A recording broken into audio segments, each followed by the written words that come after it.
see here. The back side. All right, everybody, welcome back to the podcast. Today's going to be a really fun one. We finally came up with a podcast name. I don't know if you noticed, but I hadn't said any specific name in previous episodes. Yesterday, one of our team members here, Joe, came up with this awesome name idea. All Be Damned. All Be Damned podcast. So here we are, recording All Be Damned. A podcast about beavers, hosted by the Methow Beaver Project in Twisp, Washington, in the Methow Valley. My name is Josiah Shaver. I'm your host once again, and today we are sitting down with Alexa Whipple, who is the director of the Methow Beaver Project. I'm going to give a short bio and then we'll get right into it. So Alexa is an ecologist and a farmer, and she works for sustainability in all practices and looking for effective solutions to challenging conditions. She has called the Methow Valley home for the last 18 years, but has worked across the western U.S. studying songbirds, carnivores, plant communities, agricultural impacts on habitat and wildlife, and wildfire impacts on riparian ecosystems. Her family has also commercially raised and sold annual vegetables and perennial fruits, as well as provided well water services to the Methow Valley. Recently, Alexa completed her master's in Restoration Ecology at Eastern Washington University, where she focused on beaver ecology and beaver mediated restoration of wildfire impacts in the Methow River watershed. So we're super excited to sit down with Alexa. She's going to tell us a lot about the project and what we do here. My first question for you, Alexa, is what is the story of how you got to the Methow Beaver Project and became the director? One word, wildfire. I knew about the Beaver Project a long time. Kent Woodruff is a friend, and I had volunteered with my daughter when she was 4 or 5, helping take care of beavers that were being relocated and their short stay at the Winthrop Fish Hatchery from their place of conflict to their new home out on public lands. And so I knew what they did generally, but after the 2014 Carlton Complex wildfires, I was really concerned with how our streams would recover after not just the wildfire damage, but the debris flows that followed wildfire from 2 significant storms that only happened a couple weeks after the burns first happened, and then they scoured all the water from those precipitation events, scoured a lot of our streams in the burned area down to bedrock. I mean, these are evolutionary scale events or geologic scale events. And I just started asking around to folks in the biology world how these streams would recover, because that wasn't really an area of knowledge of mine. I have a wildlife biology background, but more like specific species and not so much watershed habitats or stream geomorphology and how all those streams function and recover and evolve after disturbance. So I wasn't getting great answers from people about how this would recover, just time. Time was the answer, and I was like, we don't have a lot of time considering climate challenges, but also development challenges. And I run a lot, so one of the areas I run was in the 2014 Carlton Complex burn boundary, and it was actually close to where one of the fires started, and it burned completely all the way through the riparian area. And running through there after the fire, within a short year, the Methow Beaver Project had put beavers back into that stream, and I saw it starting to recover, and surface water standing because of beaver dams along a spring right adjacent to a severely incised part of that creek. And it just was like an aha moment of like, why not a native species that's also a keystone species to help recover these incredibly and severely degraded streams after wildfire. So I just started investigating on that front. It took a long time. It's 2021, so it's been 7 years, and a lot has changed in my life that has directed me absolutely confidently towards the answer that beavers are one of the answers to repairing degraded streams across the West, across North America, across Europe, where beavers have been native but nearly extirpated and are struggling to make a comeback mostly because of land conversion by humans, and humans not willing to compromise all the time with allowing beavers to share space with them. So yeah, there's a lot to the Methow Beaver Project. Wildfire is certainly an aspect, stream restoration after wildfire, but there's a lot of stream restoration that needs to happen when there's no wildfire involved, from legacy degradation, roads, timber harvest, mining, livestock impact, damming, human damming for power, for water control, irrigation, abstraction. So anyways, that's a long story for why I got involved with the Methow Beaver Project, but wildfire started it, and now it's everything. Yeah. Can you talk about how that relates to the two wildfires that we still have burning, mostly contained just a few miles from here? Yeah, they're coming to light. When I was looking at stream restoration post-wildfire, over the last 5 years, I've met so many people in the beaver-mediated restoration world that are studying different aspects of beavers' impacts on the landscape. And Dr. Emily Fairfax, who you've been in touch with, she really has spearheaded beaver-mediated resilience or resistance to wildfire.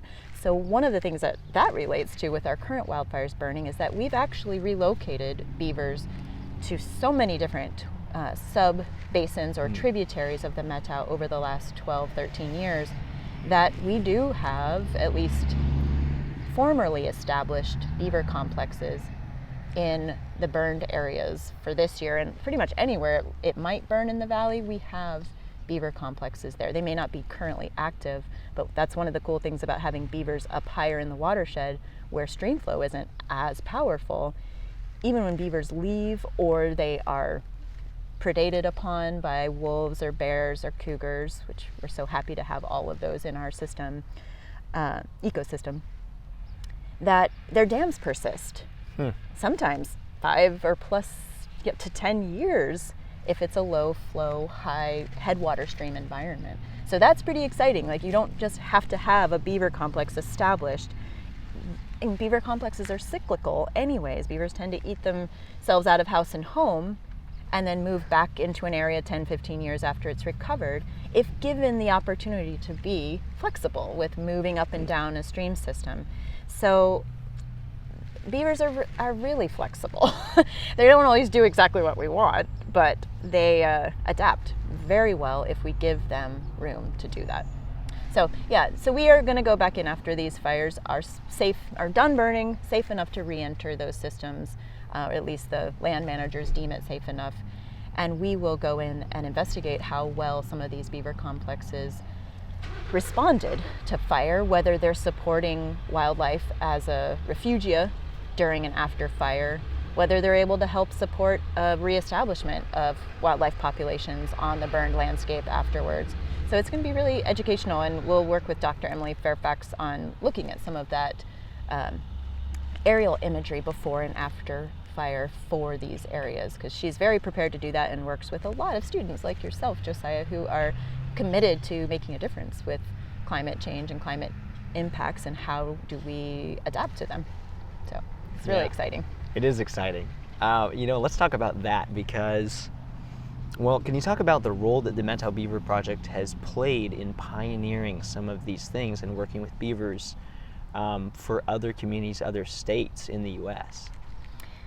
So the Methow Beaver Project officially formed in 2008 as a collaborative program of the U.S. Forest Service, Washington Department of Fish and Wildlife, and the Methow Conservancy. Methow Conservancy is a land trust. It didn't really fit under their organizational umbrella that well, but there were some really dedicated folks who wanted to see it happen and so helped make it so, mostly in the administrative part of things. It quickly outgrew that organization and now is under Methow Salmon Recovery Foundation and still a collaborative with the Forest Service and Washington Department of Fish and Wildlife. So at that point, beaver reintroduction, relocation has been happening since they were nearly extirpated back in the mid-1800s.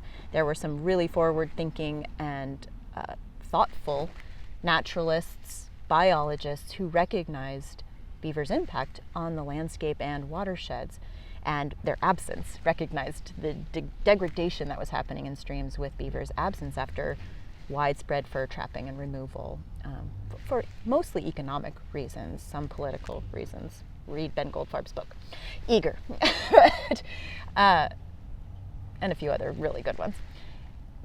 But relocation isn't new. It is how we think a lot of the beavers came back to the Methow and the Okanagan and other areas across the arid West, is they were actually relocated from Canadian stocks of beaver and sometimes East Coast stocks where people already realized beavers were going to be an important part of the landscape in the future and we're trying to protect them. There are some really early pioneers across beaver history.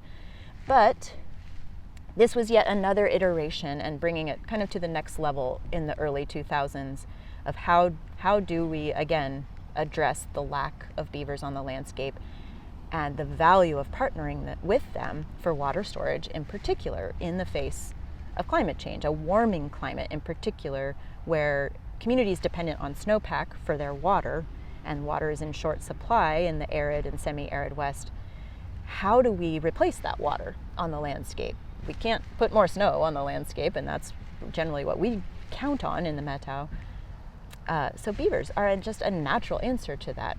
We have room for more beavers. We could make a lot more room for beavers if we are willing to compromise and limit our development of the habitat that beavers really need in order to basically provide the benefits we're really looking for. Yeah. So I don't like to look at beavers as a tool. I like to and want everyone to consider them a partner, a potential partner, because we can't just apply them to some stream and apply them to a wetland. We have to think about what they need for there to be a long-term, self-sustaining relationship between us and them. So we have to be a good partner too. I mean, they're not using us as a tool. We can't think of them as a tool. We need to think of them as a partner.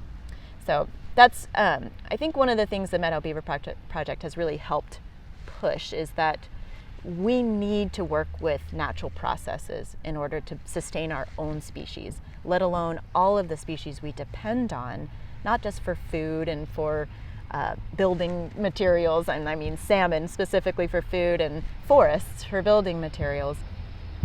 We need to think of all the species, all the parts, the web of life that are required to basically keep this planet rolling in a way that we find sustainable and joyful and worth living in. So, I mean, we're heading quickly down a path that isn't necessarily looking positive in that direction. So the Methow Beaver Project has made it a mission to reach out to anyone interested in beaver relocation, help train them up on the things we've developed at least, which is husbandry practices. Trapping is trapping. Trapping's been done the same way for centuries. We don't do it much different than anyone else, but we live trap. I mean, that's the difference. I mean, people have been live trapping for a long time. There's kill trapping, conibear traps, body gripping traps. Those are even illegal in Washington state and several other western states. Live trapping, there's an art to it for sure, but it's actually best done by generations of trappers, people who have grown up trapping. They're really sharp with that, and we like to partner with trappers who are willing to live trap and then give us the beavers. And ideally, we have that built into our funding to be able to pay people to live trap beavers. We're in try to circle back to your original question. Some of the things we've developed is really key to relocation of more than one beaver, which is the sexing of beavers. Beavers do not have external genitalia, so it makes it really difficult to tell girl from boy. So one of the ways we do that, and it was developed with a wonderful professor at Central Washington University that's now used not only nationally but internationally as a technique to pair beavers in order to release them as a pair to ideally set up shop in a new stream and make more beavers, ideally. That is done now by sexing them through their scent glands, and that is their anal gland secretions. Not everybody wants to talk about all the deeper biology of all of this, but there are differences in the scents between males and females. Males smelling, what some people would describe more like motor oil, and females smelling more like ripe cheese, a rich ripe cheese. It's still really difficult to tell, but once you have worked with a lot of beavers, it's 100% accurate if you get that repetitive work with beavers. That said, we've moved over 400 beavers in Wow. 12 plus years into from places of conflict with private landowners to places of usually public land streams where they won't be in conflict with people as much.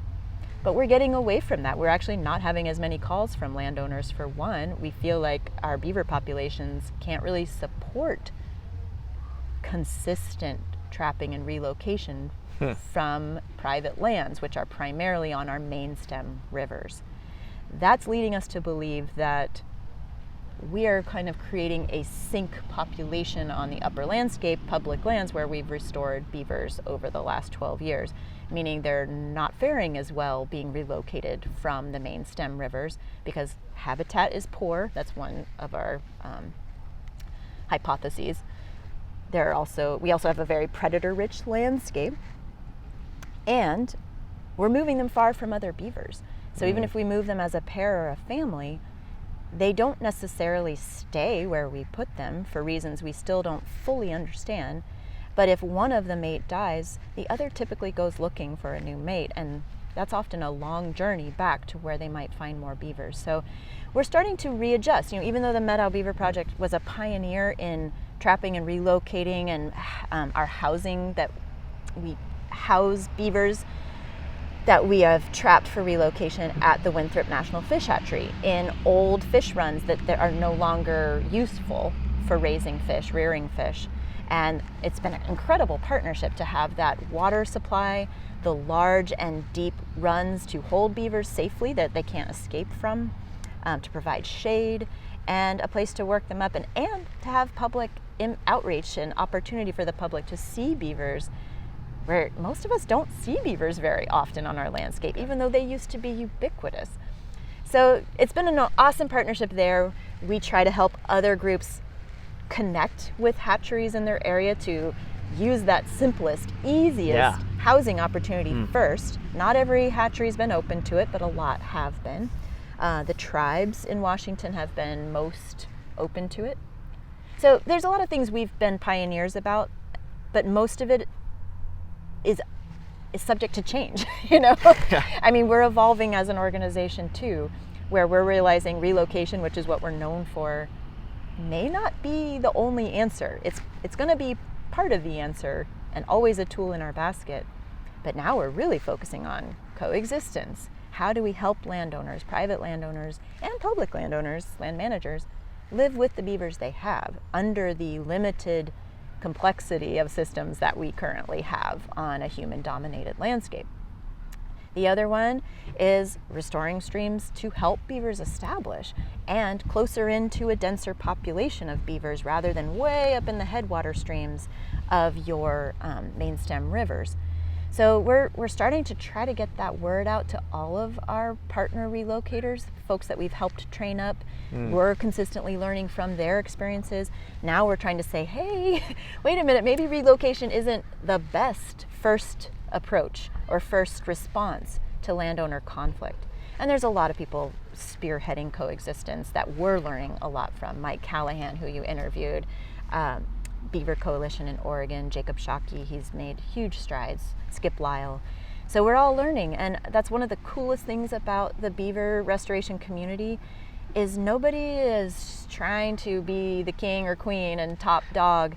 We're all in this together, and that is, to me, one of the perfect examples for what we need to do on a larger scale in society is we're all in this together. Let's help each other continue to evolve and accelerate our responses and our adaptations to climate change. Yeah. That was a long answer. That was a good answer.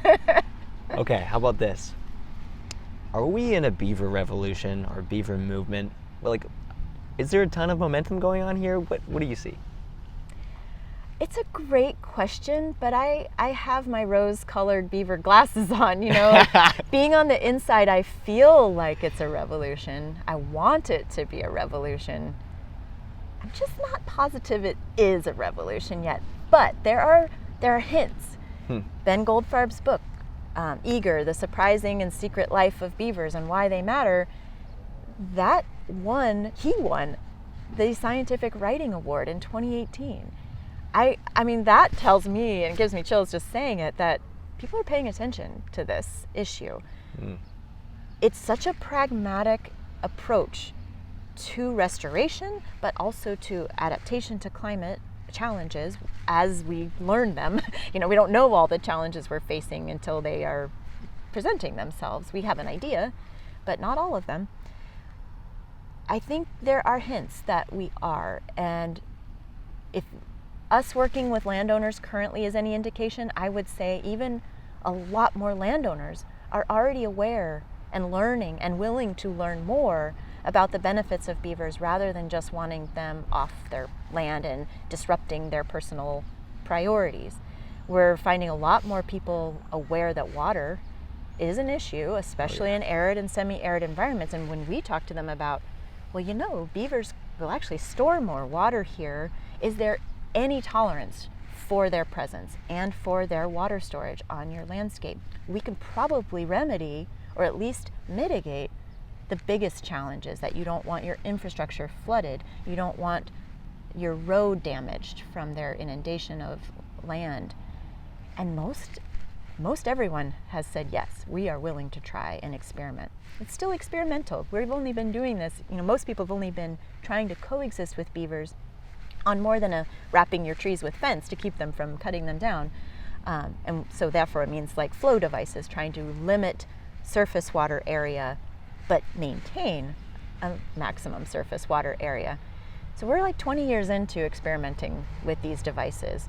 There are some really sharp folks working on this, and it's working, and it saves money. It's a lot less maintenance than clearing culverts and trapping beavers out, a lot less cost.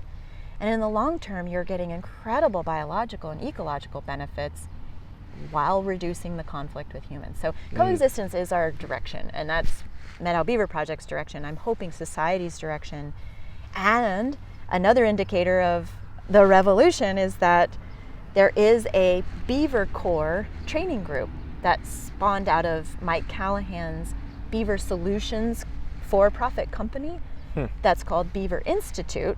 And he started Beaver Corps training to train individuals like me at the Methow Beaver Project, and now over 40 others across North America to learn to coexist better, help landowners learn to coexist better with beavers by applying these coexistence strategies and flow devices and maintaining them. And there's very specific ways, after 20 years of Mike Callahan applying these strategies, little tricks that he's learned that make these devices work 85% of the time, I think is his number on his website. You'd have to double check me on that, or anyone listening to be sure on that, but they're really effective if they're done well.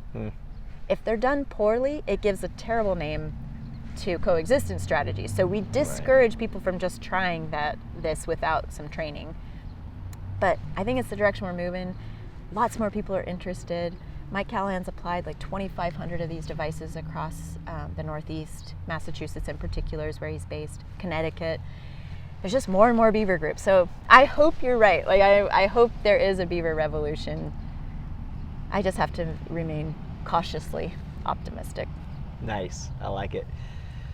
Can you tell us about some of the educational stuff that Methow Beaver Project does? Yeah, one of the key things we do is work with K through 12. Kindergartners love beavers, and I mean most people do. They're super cute. They're easy to be around. They're not aggressive. Beavers will protect themselves if threatened, and most of that is hiding. That's how they protect themselves, is hiding. I don't encourage anyone to go pick up beavers and pet them, though many people do and have not been injured. I'm just not recommending it. Beavers are a wild animal. They actually don't do well in captivity in general. They're rarely in zoos. They generally don't survive long in captivity. So yeah, outreach to the younger generations is really effective, because if kids get latched onto something or introduced to an idea, it often sticks with them at a young age, and they share it with their parents and their grandparents. And when they want to go see a beaver complex and they drag their parents along, like, I want to go see the beavers, then they help parents understand that even though they've grown up potentially with a beavers are a pest, are a rodent, are a conflict waiting to happen because they interfere with adult priorities, whether that's flooding ag land, agricultural land, flooding roads, cutting your favorite trees down.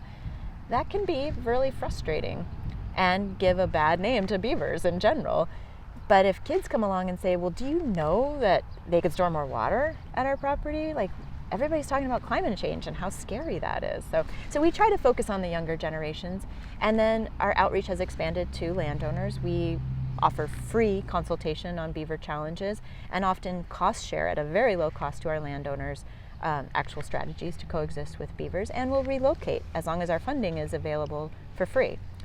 That's something that I think is a huge outreach opportunity for anyone who's having conflict with beavers.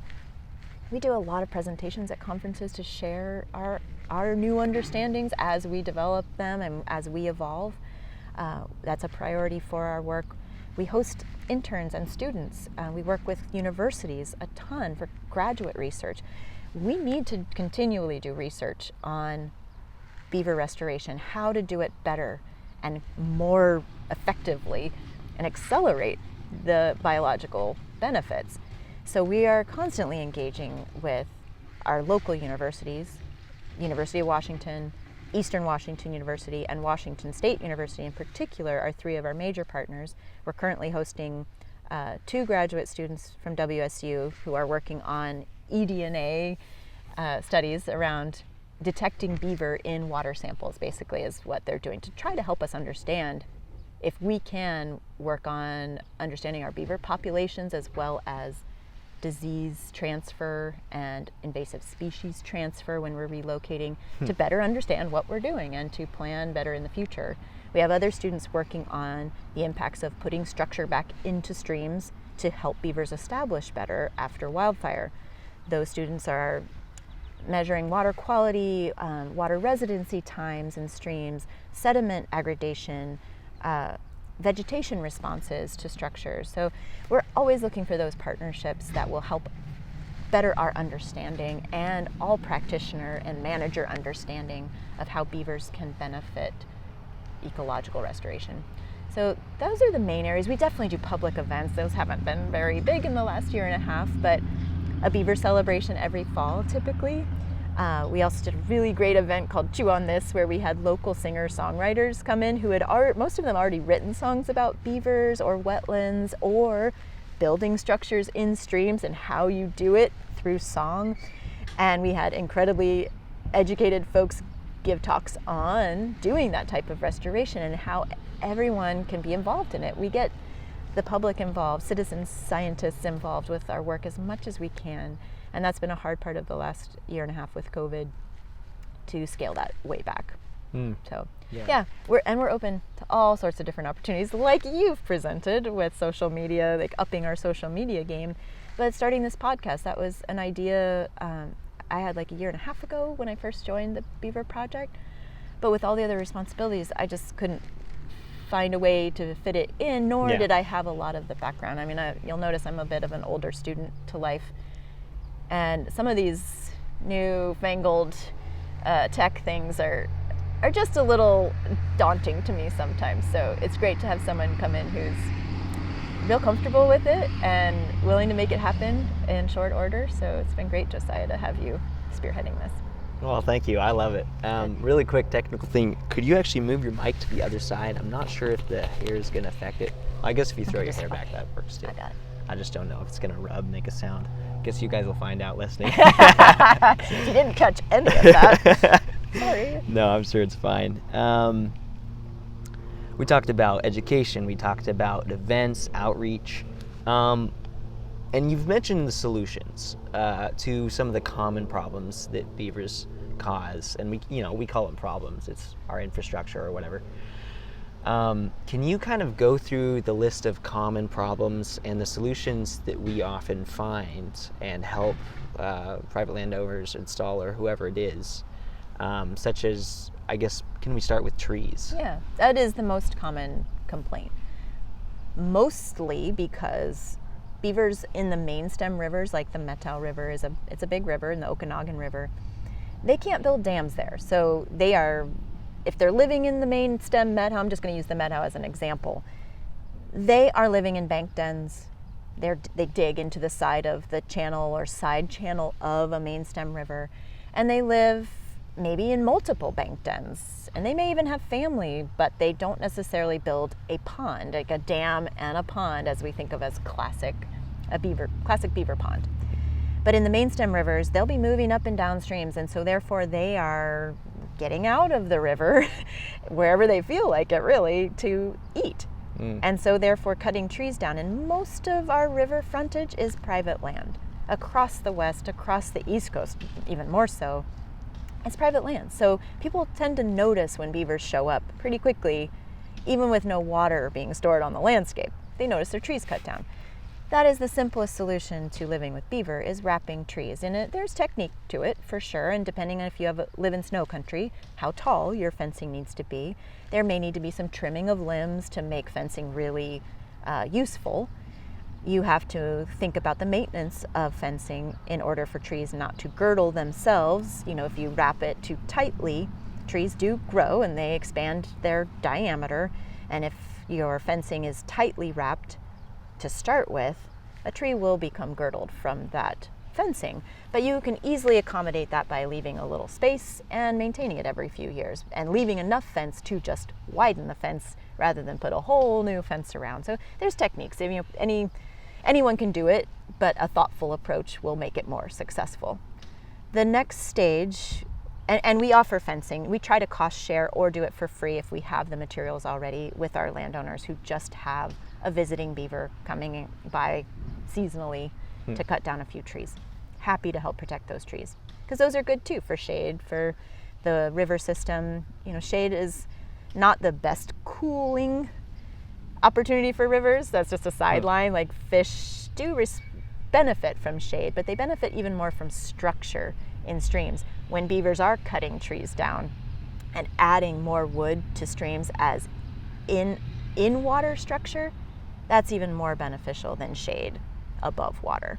So it's trying to change everyone's perspective on what a healthy stream is. Depends on whose health you're talking about.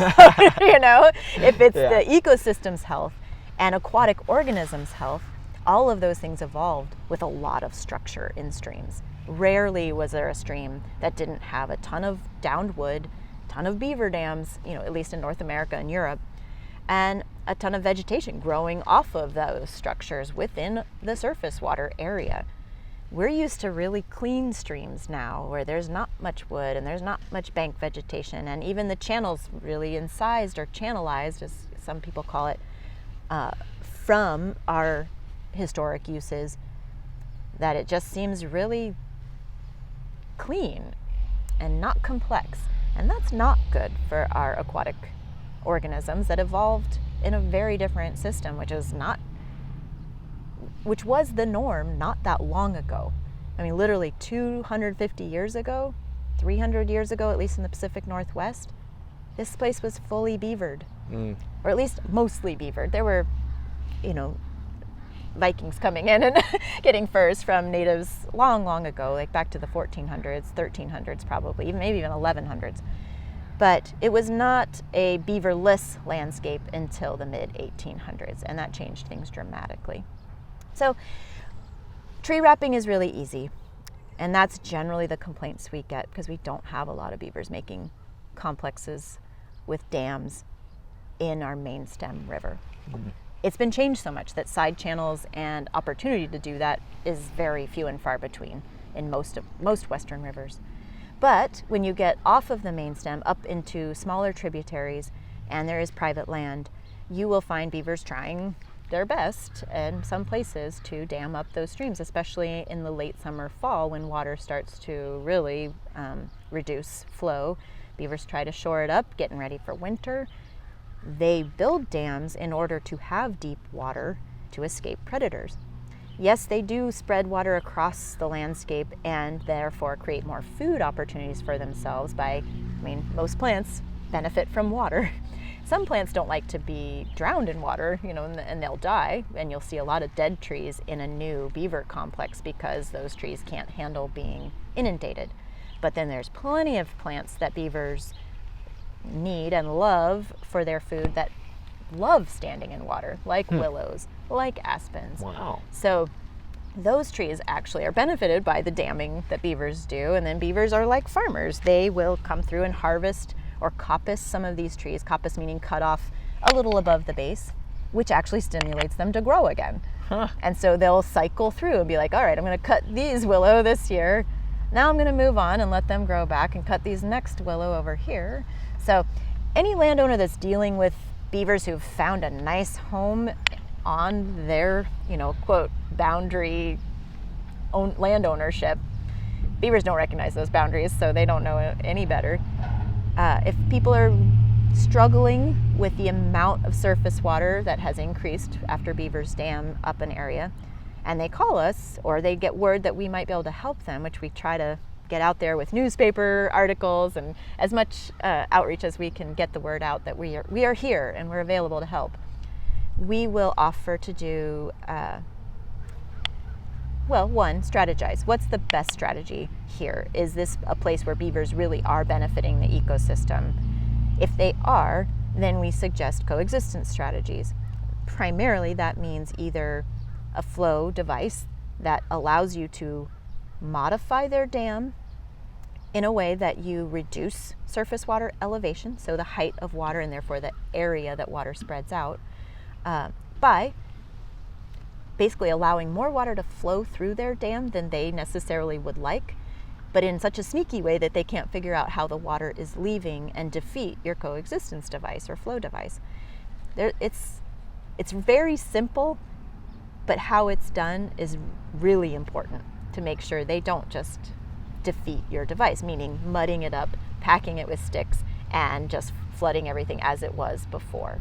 So there's a lot to that. I'm not going to break it all down, but it's basically a pipe going through their dam at a certain height that keeps the surface water elevation that at a maximum that is tolerant, that the landowner is tolerant of. And if it will adaptively manage it, we'll keep working at it with a beaver until we get it right, or until we feel like it's just not going to work with those beavers. We've not faced this is not going to work with any beavers yet. Yeah. Yeah, so these things are pretty effective.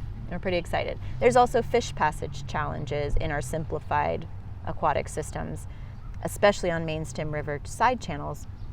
A lot of levees have been built to keep water from accessing a major river's historic floodplain. And Methow, where we're sitting right now, was floodplain of the Methow River. Yet there's an entire town of Twist. The entire town of Winthrop is built in the floodplain of the Methow River. Mazama is in the floodplain of the Methow River. Most river systems have major developments in the floodplain because that is where people find good resources, especially, as the saltwater resources, the marine environment, Seattle. Portland's not a marine environment, but the Columbia River and the Willamette River. Yeah. That is where people find food, is where there's water. Right. And that's historically where civilizations have developed. The Nile, every river on this beautiful earth of ours is surrounded by people on all sides of it, basically. It might be more dense in some areas than others, but we moved into those areas for a reason, for food, whether it's growing or accessing wild food. Where beavers historically have been native, when they were extirpated, especially in North America, where settlers followed the extirpation of beavers because of the fur trade brought gold miners and miners in general, and then livestock ranchers, and then, on and on, more and more European descent settlers came out.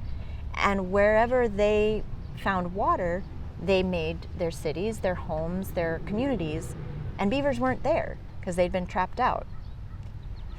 So now we have all these developments in floodplain areas where rivers used to move, beavers used to live, and we don't want our cities and homes flooded, so we dike and we levee rivers, we straighten them, we want efficient water movement that doesn't threaten us. Yeah. But now, doing that, having simplified our water systems and channelized them and diked them and leveed them and controlled them with dams, that's now threatening our existence and everything we depend on by not letting that water move around and increase ecological complexity, which increases biodiversity and supports biodiversity and resilience to disturbance. Climate change, wildfire, flooding. Yeah, I mean, this is such a bigger story, and beavers seem like a really small part, but they're not. I mean, they helped shape this landscape. It was biology, beavers, and vegetation for sure, wood structure, especially big wood structure. That was all the biology that helped push water around that naturally comes from the sky as snow or rain, and works with the geological formations, mountains forming, tectonic plates moving. So we have geology, hydrology, and biology shaping this landscape. Beavers were the major biological organism actually moving water and earth around. There is no other species that does it besides humans quite like that. So it's not really understood. That ecological amnesia comes in. Like, people don't understand what beavers do because they haven't seen the connection between the historic impact of beavers before humans were even on the landscape, long before. Beavers are more than 7 million years old in their current form. And there were prehistoric beavers prior to that, and that's way prehistoric. So, like, humans have not been around that long, and we don't naturally, at least in this modern day, understand all the connections that have led to our evolution, but also our survival. So, I don't know. I mean, we can go big, we can go micro, and beavers are part of it all. So, yeah. I have had a beaver revolution. I like it. I mean, that happened for me. I'm hoping it can happen for everyone in a place where beavers have been native. Right. Beavers were moved to other places by, the fur traders who wanted a new place to put beavers that was convenient as they moved globally around in their ships across the oceans. So, like, South America faces an invasive beaver issue. I'd love to go pick up those beavers and bring them back here. That'd be awesome. That's not real practical. But we don't want to say beavers are good everywhere. Not every ecosystem evolved with beavers, nor would respond well to beavers. Ours does. They evolved here. We want them back. Yeah. You talked about landscape change, geomorphology, how the rivers change. I'm from the Willamette Valley, of course, and I'm going to school at Oregon State. And there are a few researchers at Oregon State that have recently done a study on what the Willamette Valley looked like and what the river looked like, before before Western people colonization happened and the river was channelized. It looked completely different. It was not straight at all. And actually recently I got to see this picture, and I had seen the models, and the imagery that they have from satellites and planes, but recently I got to fly over it myself on my trip to Europe. Went down from Portland to California and it flew over the Willamette Valley, and it was really cool to see, and it just struck me how it's not a straight line, but the Willamette Valley is fairly straight, and that's not at all what a natural river does. And in these models that they had of what it probably looked at based on topography and what they know past vegetation was and beavers, it of course was a loopy line that meandered, like a snake would slither through the valley. And with multiple channels, braiding. Exactly. And, there's so many historic recollections in documents of discovery. Different people, there's Lewis and Clark, but they were kind of late to the game, really, coming out to see the West in its pre-settlement, its pre-Western discovery. Douglas was another one. There's drawings of areas and descriptions of areas that made it sound like these were really difficult areas to move through because of beaver development and beaver complexes. And that was the norm for hundreds of thousands of years, if not millions of years, across this landscape. As geology changed and hydrology changed things, beavers were changing it too. So in some ways, having a messy, complex landscape makes it more difficult to navigate. Right. as a human. Yeah. But all of that complexity and all of that challenge provides opportunity and resilience to the myriad of species that evolved in partnership with beavers and geology and vegetation that went along with that. That's so. I think it's up to humans to really look at where we can and need to compromise our convenience, our comforts, in order to have a thriving ecosystem. Honestly, I feel like people have gotten a pretty comfortable and want to maintain that comfort without having to give much back in order for this ecosystem to survive, but better yet, thrive. So that's what I work towards too with our landowners and in everyday decisions, is like, how do we let natural processes like channel migration, which is becoming a much bigger restoration consideration, where can we let rivers move and streams move as they would like to, in order to build up resilient sections of streams, even if it can't be the entire one, because humans are on the landscape. Humans aren't going to just poof disappear, as much as COVID might make some people think it might. There's a lot of us on this planet. If we can even start by saying, where can we already allow the channel to move? Just by moving a riprap bank or an armored bank, removing that armoring and allowing it to access its floodplain where there isn't currently a human infrastructure risk. Then we can start looking at what some coastal communities are already doing, is relocation of those entire communities as sea levels rise. That's not so hard to accept at this point, that this might be what we have to do in coastal communities. We might also need to do that in river bank communities, to say, maybe this isn't the place for this community. Maybe it's 100 feet up on the next terrace. Right. And we rebuild up there and let this channel meander and migrate and support salmon and whitefish and all the so many species that we already depend on and are losing because they don't have that complexity and resilience. Nor just habitat, quantity of habitat, let alone quality. Yeah. So we have some big decisions to make, to say, like, are we going to work with nature, or are we going to just keep working against it? I actually want to jump back to trees and talk about trees. We need them. Well, yes, but we talked about wrapping trees. Can you talk about the paint you can put on trees to keep beavers away? Yeah, the sand paint is not our favorite coexistence strategy for trees. Excuse me. Sand paint is known to be a somewhat effective deterrent for beavers on larger trees.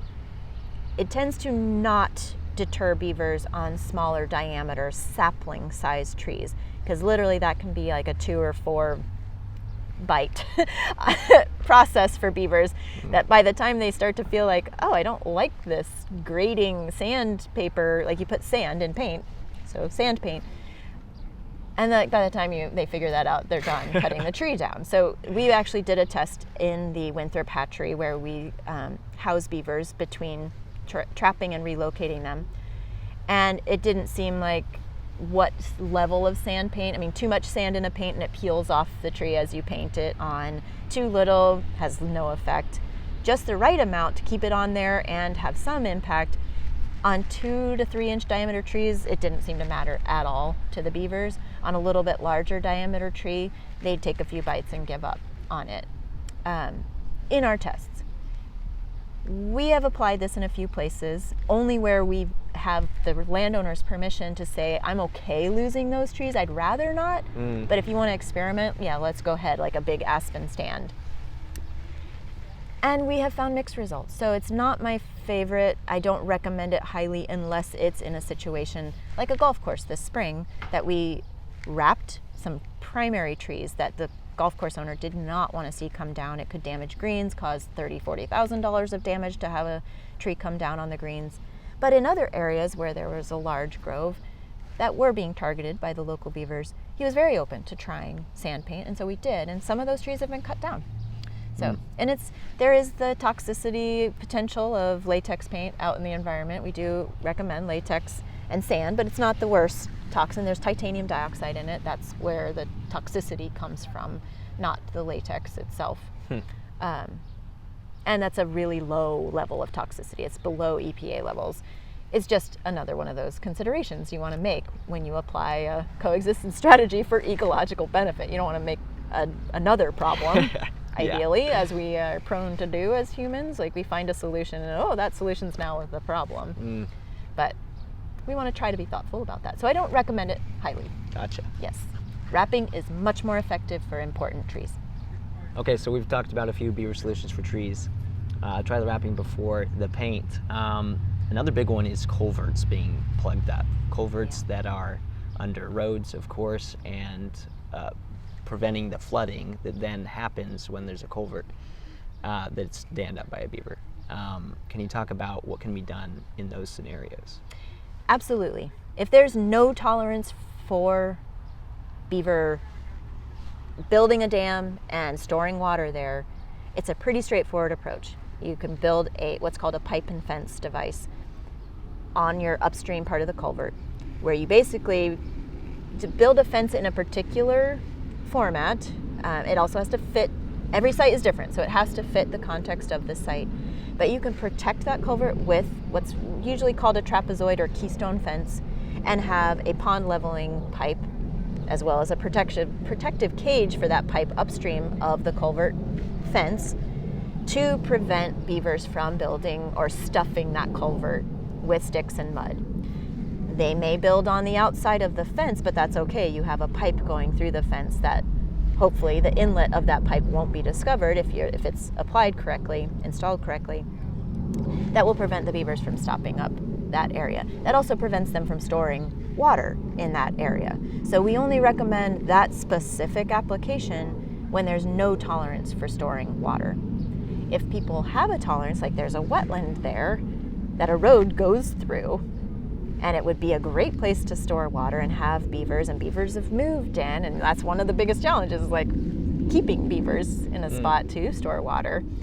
Then you can actually build a diversion dam or a distraction dam. It's used, both terms are used, to try to just move the beaver's focus for building upstream of that culvert. And then you do basically the same sort of protection.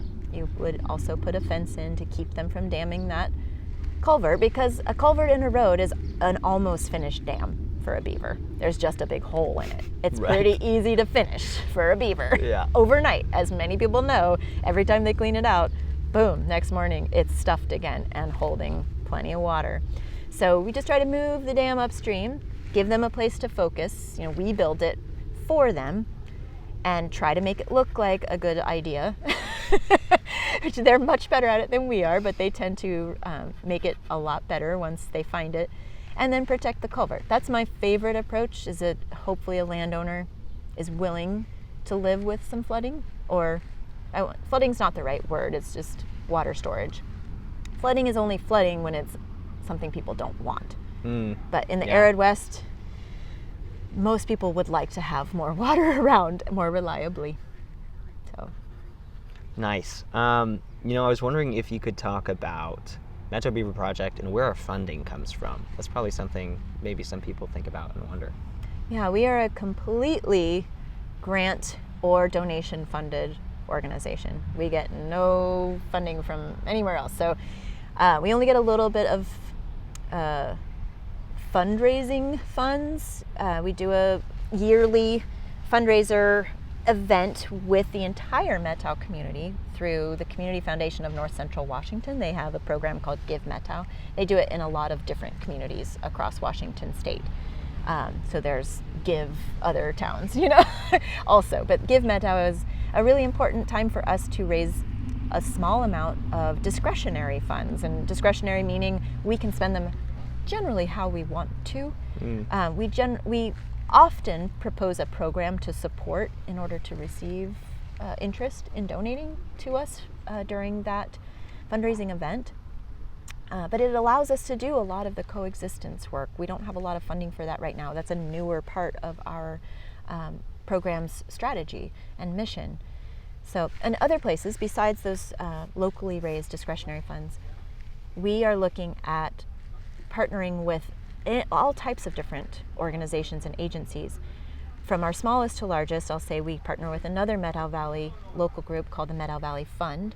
They fund a lot of different things, but at a small level, about $5,000, and every few years you can apply for it. We got our first grant with them this year, specifically for coexistence with private landowners, coexistence strategies with beaver on private lands.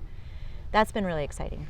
We get funds from Defenders of Wildlife right now for coexistence with beaver and private landowners. That's again a small amount, but it makes a huge difference when you don't have any other funding for it. We're just finishing up a couple grants with U.S. Fish and Wildlife Partners Program, looking at beaver and salmon coexistence in our anadromous streams, anadromous meaning fish that go from freshwater to saltwater and back again for their life cycle. That's primarily salmon species. And we've worked with them to try to focus on keeping beavers in the anadromous zone, because most of the beavers we relocate are in the anadromous zone. We're taking them from the anadromous zone and taking them up into the higher country on public lands. So we've been trying to work with landowners a lot with that funding. Again, a fairly small amount of funding over a 5-year period, so it hasn't been a major source of funding. Our biggest one has been with Washington State's Recreation and Conservation Office Salmon Recovery Funding Board. And that is a larger grant that we received to address something similar as the U.S. Fish and Wildlife Partners Program grant. How do we not only keep beavers in the anadromous zone, but actually help landowners bring them to their area for salmon habitat to increase and improve specifically juvenile rearing and overwintering habitat? That is considered the two real shortcomings in salmon survival around here. Spawning, there's some decent spawning habitat throughout the Methow if they can make it back over the dams, all the way back here. It's 600 miles. Right. So if they make it back, they have decent spawning habitat. But once those eggs hatch the next spring, the rearing habitat, the slow water habitat, also known as hydraulic refugia, is in short supply, because that basically is side channels and off-channel habitat of the main stem Methow and its larger tributaries, as every watershed will have. Their main stem and then some larger tributaries and lots of little tributaries. It's those larger tributaries and the main stem that have the potential to rear salmon species if salmon can get back here. But those channels are generally pretty simplified. They're in private lands. The majority of human population lives along those stretches of river, and they've straightened or protected or reduced the river's access to floodplains or back channel environment or side channel environments because it threatens human infrastructure. So that's the area where we've tried to work with willing landowners who are open to having beavers on their property to help create that slow water habitat that juvenile salmon and overwintering salmon need. So that's been our biggest focus for the last 3 years, and we've made some really great headway. It's still challenging because beaver dams in simplified systems in anadromous zones can be thought of as fish passage barriers rather than an improvement of habitat. There's beavers and salmon evolved together, but they evolved on a landscape that was so much more complex. As you talked about, the Willamette Valley once being incredibly meandering and access to the entire floodplain, and all year long there was water on the landscape because beaver dams and woody structure was slowing that water movement down and keeping it resident longer. That's water residency time. That's a big catchphrase. You want to improve water residency time in areas for salmon and for wetland habitat. So those have been our biggest funders. We're just starting into a stream restoration project after wildfire with Washington's Department of Ecology Stream Flow Restoration Program. And that's really exciting. That's a 3 to 4 year project where we're going to work in 8 subbasins of 2 different watersheds, 4 in the Methow River watershed, 4 in the Okanagan River watershed, each of these subbasins being severely impacted by wildfires in 2014 and 2015, especially with debris flows following wildfire and big precipitation events where those channels were scoured and are no longer, even in areas where they formerly accessed their floodplain, they're no longer doing that. They're like log flumes at this point, water shooting down the stream as if it were coming out of a fire hose. So we're getting in there, getting structure back into those streams, whether through beaver dam analogs or beaver mimicry, pounding posts and weaving material into those structures that will span a channel and slow water down and start aggrading sediment and eventually overflow its banks and start recreating wetland habitat in those streams, at least seasonally. Other places we're doing strictly wood loading, where we're moving down burned wood that's still, it's going to take decades to centuries for it to break down in our dry climate.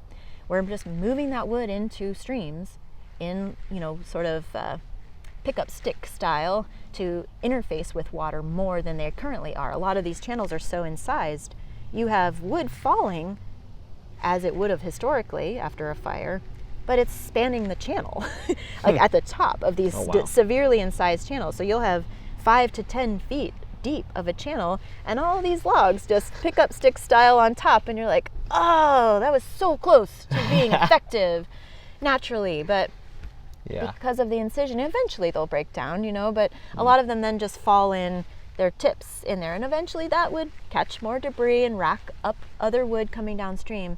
But if we can come in and just use winches and come-alongs to just pull that wood into the stream and interface with the water more, and there's a lot of dead, burned wood out there just sitting up on the floodplain, the abandoned floodplain or inaccessible floodplain, pull it in. We've already done this in a few streams in the Methow, and it's working. It's not as fast as building a beaver mimicking structure, a dam mimicking structure, but it's cheaper, even cheaper than putting in BDAs or beaver dam analogs, which is inexpensive compared to big machines and big restoration projects on miles of creek. These approaches are really applicable, low tech, low maintenance, hopefully long-term beaver managed and sustained restoration strategies. So like we can move wood into 800 meters of stream. Doesn't seem like a whole lot in a day and a half. Like one of our projects was a day and a half to move a lot of woody debris into these streams. That's really affordable. That was with 3.5 people. We had one person for half a day, and the other three full days. So I feel like this is like a civilian conservation corps approach that we could apply on a large scale, really inexpensively, very effectively, to get structure back in streams. The structure then allows beavers to get back into these streams that they can't get back in otherwise for a very long time because of that high stream power in the spring when snowmelt in our environment, high flow in spring reduces any opportunity for a beaver to build a dam in these channelized systems. Other places that are channelized from seasonal like rain events, they're having the same issue with flooding. They'll have a flooding event where they get lots of rain and not snow dependent, where beavers could also benefit the system by slowing that water down, where they can be tolerated to spread water out, like setting sacrifice areas. We call them sacrifice, but these are actually benefit areas. Here's a benefit area where beavers could flood it and slow that water down and protect downstream infrastructure from flooding in wetter environments like Seattle, like Portland, those areas that get more rain. Anyways, I can talk for days about this stuff. I appreciate you asking specific questions, and I try to answer them. Yeah, it's good. It's good. I tend to take myself off in different directions. But well, it's good because you're adding the context of the big picture, which is what we need to hear, and what a lot of people see certain pieces, right? But then they don't fully understand how it works together in a system in a whole. So this has been really good, and I want to give people a picture of what you do on a day-to-day basis. Maybe you could describe like what you're doing for the rest of the day and this week, and what your job looks like on the ground. That was one of the questions I looked at of yours that I was like, that's going to be a tricky one to answer. this job is definitely not boring in the sense that, day in, day out, we're doing the same old thing. It's very exciting, and there's a lot of moving pieces and a lot of different partners and collaborators that we're constantly trying to schedule and interface with. I'm not complaining. I love it. It's hard to always keep a team in sync. Right. That's definitely an area that I could improve upon. But we also have challenges on a day-to-day basis, like this year, wildfire. Many previous years, wildfire, COVID jumped into the scene. So we definitely have some external things that are mixing things up more than they have in the past. But seasonally, we have grown our project to actually have a few people work through the winter. That was not the case prior to 2019 when I joined the Beaver Project. I really want this kind of work to sustain people as well as the environment.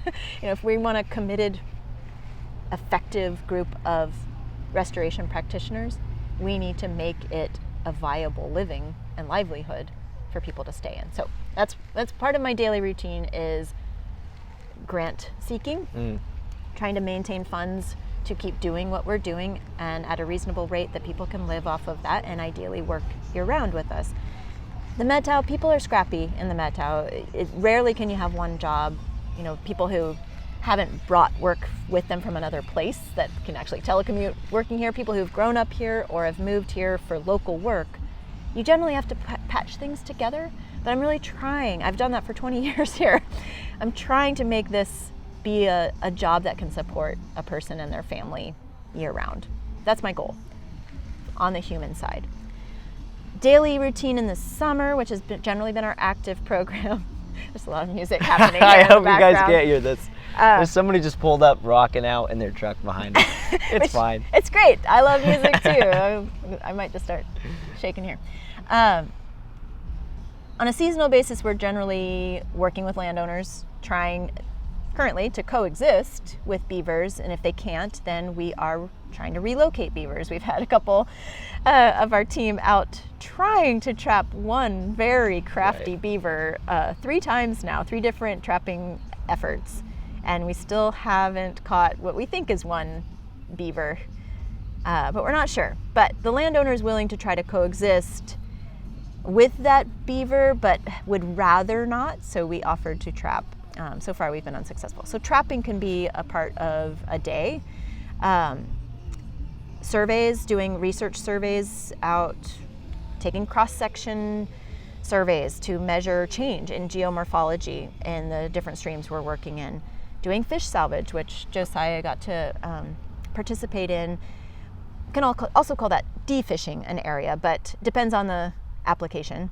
In a restoration approach, like if we are working to restore an area and we're doing construction, it's called defishing an area. So we don't kill any fish while trying to do the changes to the habitat that will benefit the fish in the long run. Salvaging is areas like a side channel of the Methow that isn't functioning real well. It will get high water flows, but then the waters recede really quickly, leaving pools of water that are stranding fish, and eventually those fish will either be eaten by snakes and birds and other critters, or they'll just die from poor water quality, and then eventually that whole pond drying out. So that's a big part of our summer, is checking on sites to do that. And I like to call it fish rescuing, because that then I can give myself the term fish hero, which is another point on my resume.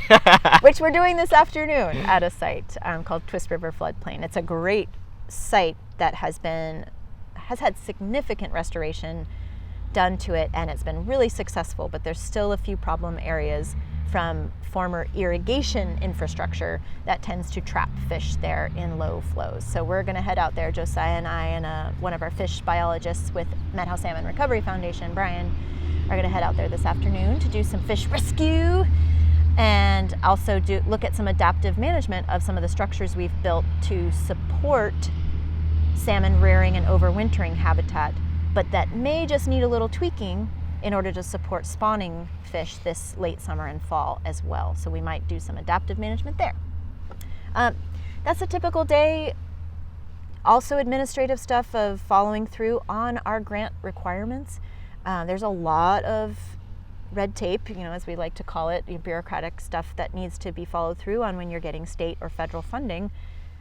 It's a part of the benefit of receiving public funding, is we have to show how we're using those funds, as well as going through all the required steps for permitting, cultural review, all of that. It's key and important, and it takes time. So yeah, my day can seem really exciting some days with handling beavers and handling endangered species, and then other days it's all in front of a computer screen and everybody's jonesing to get back out in the field again. So yeah, it's really exciting. It's very mixed, and I wouldn't want to do anything else. Honestly, me either. I love this job too. And maybe Josiah will come back to us one of these days. Yeah, fingers crossed. We'll see what happens. Okay, I have 2 more questions. First one, I want to talk about optimism and hope, because I think that we've talked about this. Can you talk about, climate change is very intimidating, but beavers are in a way very hopeful and optimistic because it's a positive solution. Is that the way you see it?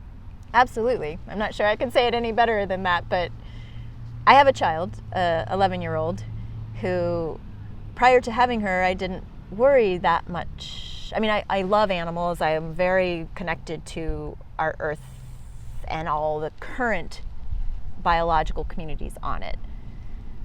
But I also took comfort in, we've been through several complete reworkings of the earthly biological community, meaning mass extinctions from various reasons over the last many millions of years, billions of years. So I wasn't too worried about the earth continuing in some fashion until I had a child. And honestly, Wow. Having a child made me really think even more deeply about the place I love, the animals I love, the habitat, the type of environment I love, because I want there to be some of that for her. And beavers were really the first thing as climate change and climate fear started to happen in the 90s and built up, through my high school and college experience. Conservation biology, like one of the saddest Right. courses you can take in college, especially when you're on this conservation track. Oh, heartbreaking. You think your local community is bad, and then you hear about every other community losing species, and just the challenge, not only in resource, our human use, but just the intrinsic value of those species. And the only reason they're departing is because of our impact, or not understanding our impacts on them as a species. Anyways, Yeah. beavers are so hopeful, not only because they're just adorable and furry and cute. That makes you feel good, just looking at them. But looking at their complexes, which are messy and sometimes look bad, like all these dead trees around and like half submerged in water, and there's sometimes algae growing on the surface, and there's a lot of mosquitoes. But if you take the time to sit and listen and count how many different songbirds you're hearing, how many different reptiles you might find if you know how to look for them, how many different amphibians that complex is supporting, how many deer and ungulates come down to drink at that pond every day, how many predators come and feast upon the deer, the songbirds, the beavers themselves. And that cycle of life is just so complete in a beaver complex. And then you think about how amazing it would be if there were just beads of beaver complexes along our stream strings. Ellen Wall sort of coined that term of river beads, of just these very lush, resilient, diverse beads on our streams. And it doesn't have to be everywhere for it to have a huge impact to change the resilience and the sustainability of our future as a whole, not even just as a species, as a whole. So I just find beavers incredibly hopeful. And I question the revolution part because I am so focused on beavers that sometimes I get bummed out when other people are like, beavers? They're not even native here, are they? And I'm Dear. how can I feel like we're in a revolution when I meet people who I think are just nice people, kind people, regular people, and they don't have any clue about why beavers might be important. So that's where I'm not as optimistic as some might be around the beaver revolution, but I have no idea, I have no doubt that if I can sit down with someone for 10 minutes and talk to them about beavers, I'll have a new beaver believer. Right. It's just getting you, Josiah, and me, and Joe, and Willie, and Sarah Koenigsberg, and all the incredible people in the beaver restoration community to talk to people and have these conversations and just say, you want to hear something amazing? This native species who could adapt to like any environment from the Arctic to the desert, they could be here right now if we help them. Yeah. And then they'll take care of themselves. They're self-sustaining, you know? So it just makes so much sense. It's so hopeful. I'm having chills right now. Nice. Yeah, it's amazing. Okay, I'm going to talk to the people listening here. You guys. Yes, I'm talking to you. So if this sounds exciting to you, you can do a few things to help us out here and raise awareness about beavers. Number one is really easy. I mean, you're listening to this conversation for free. So here's what I want you to do to help pay us back. I want you to have some conversations with people about beavers. That would be super fantastic. If you're interested in working with beavers, there are ways that you can do that. If you're here in the Methow Valley, we take volunteers like anytime we can get them, and we do tours when we can. So let us know if you're interested. And you know, you don't have to have a degree in something to help out in some really big ways.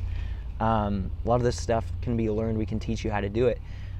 If you bring skills in other areas, there are so many different skills that can be used to promote beavers. Graphic design, you know, I'm doing this podcast. Really, it's everything. Everything outdoors, agriculture, water. GIS skills? Yeah, GIS, drones. If you are a lawyer or know somebody that is, there's a lot of legal stuff with beavers as well. Or you just like to hike along streams. We need those people too. In fact, they're in short supply of people who are willing to go banging through riparian brush like roses and stinging nettle. Yeah. Sound fun? Good, call me. If you're not in this area, you may be in an area that has or could have beavers. We would encourage you guys to reach out and find the local groups that are in your area and see what they're doing with beavers. We can help you find them too. Tell us where you are, and we'll help you get in touch with those people. We know a lot of people nationally and in Canada and in the UK and Scotland. Yeah. Well, I guess that's the same place. It's exciting. So see what you can do. Check it out. My last question for Alexa is, what is the future of Methow Beaver Project? Where do you see it in 5 to 10 years? My hope, and I think it is very feasible, is that we continue to expand the Beaver Project's expanding mission of coexistence first, restoration second, and relocation third, across eastern Washington, and then on into Idaho and any place. And this can be in partnership. And our expansion meaning we support one another, beaver projects in partnership, whether that's through regional grants, as the USDA often encourages, not just like eastern Washington, but Washington, Idaho, Oregon, to team up and say, let's apply this on a scale large enough and employ a lot of people to make this an effective restoration strategy and a resilience building strategy. That is my hope. We're working with the Beaver Coalition in Oregon. We have some contacts with folks in Montana that are really also serious about doing this as well. And in the next round of conservation innovation grants through the USDA, our plan is to apply on a multi-state level to apply structure installation strategies, so beaver mimicry, wood loading, in degraded streams that can then benefit beaver establishment. And that either could be natural beaver establishment, they find it, like as they did in the John Day, there were already beavers in there. That's a whole nother project around Utah State University, folks who did groundbreaking work in Bridge Creek on the John Day in Oregon. But to then apply that, as well as relocation, of beavers, conflict beavers. We only relocate conflict beavers across those states on a larger scale, working with agriculture, working with departments of transportation, working with anybody who typically has problems with beavers as well. You know, just trying to say, like, we are here, we're going to apply restoration, we're going to apply coexistence, an all-in-one package of like beaver management for ecological benefit. That's exciting. Yeah. Yeah, I want to see this happen as well.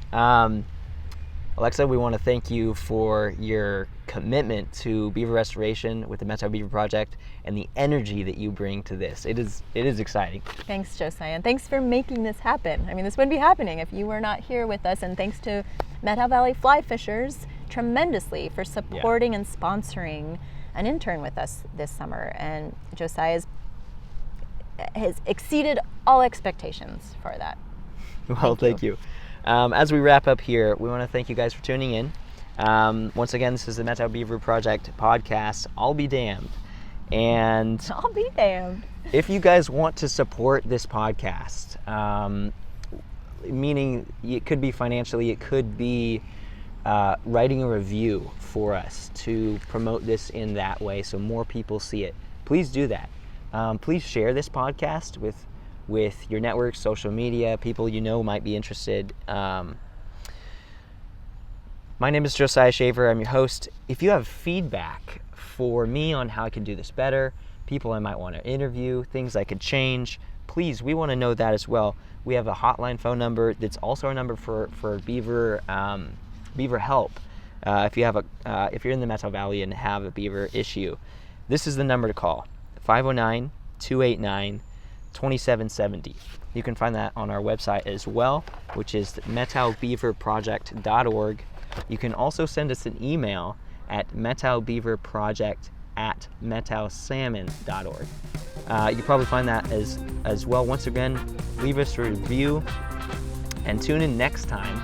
We're going to be doing shorter interviews with everyone on the Methow Beaver Project. There's only a handful of us, and getting kind of that inside scoop from them on what it looks like to work for the Methow Beaver Project. Thanks for tuning in, and we'll catch you guys next time.